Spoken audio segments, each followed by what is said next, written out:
Hello everybody and welcome to the next video in my character quotes series. Today I'm going to be talking about the grossest man to ever exist, Natan Kettleson.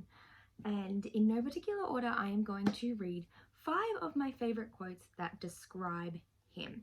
Now, someone like Natan is really hard to encapsulate with just 5 quotes because there are so many gross and yucky things that we could say about him. So I tried to choose 5 that are the most, what's the word I'm trying to use here? All-encompassing, I suppose, and 5 that I think would be really useful to remember for your exam. So number one is on page 91. It's in an exchange between Toti and Dagger at the church when he goes to find some more stuff out about Agnes. And he's asking some questions, and this is where we find out that Natan was originally meant to be called Satan. And that's a really good quote to have as well. But what I really like in particular is where it says, "I saw God's light, one for above and one for below." Because I think that really represents the extent to which the perception about Natan is that of a superstitious nature, but also it reflects just how much he's likened with the devil. And just a couple of sentences later, we actually have Dagger whisper, "He dealt with the devil."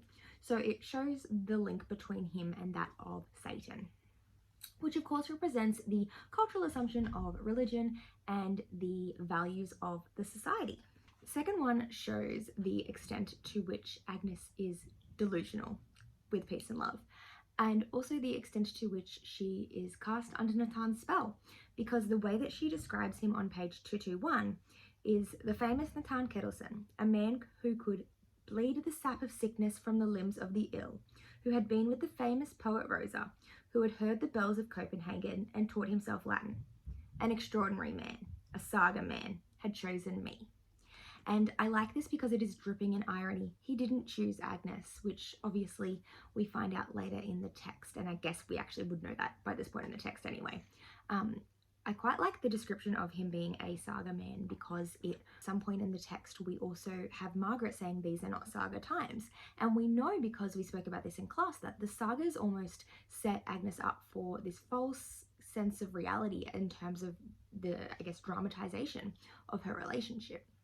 So I like that quote because I feel like it links to so many of those things. My next favorite quote is actually on the next page, and it is when Agnes is talking about what she expects from her relationship with Natan, and she says, "He would give me springtime." And I think that this is so beautiful and devastating because it shows the hope in which she had, and the imagery and symbolism of springtime is that of a new life and of growth, and it's quite beautiful, and that's the opposite of what happened at Augusta. So that line is very powerful and really positions the audience to see again that sense of false hope that Agnes had.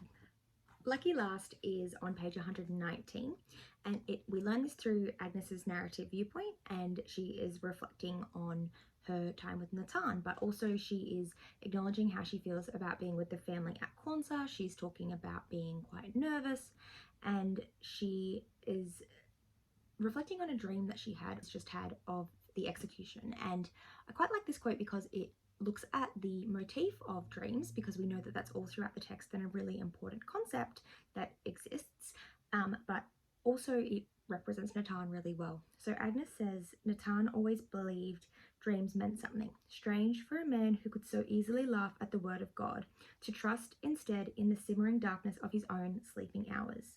He built his church from wives' tales and the secret language of weather, saw the blinking eye of God in the habits of the sea." The reason why I like this quote, as I said, is it looks at dreams, but it also looks at religion, it looks at superstition, it looks at fate, it looks at lots of different areas of the text, so it's something that could be used for lots of different areas. It also is very ironic to refer to a church of wives' tales, so I think that it's a really interesting line. So those are my top-ish favorite quotes that represent Natan in the novel.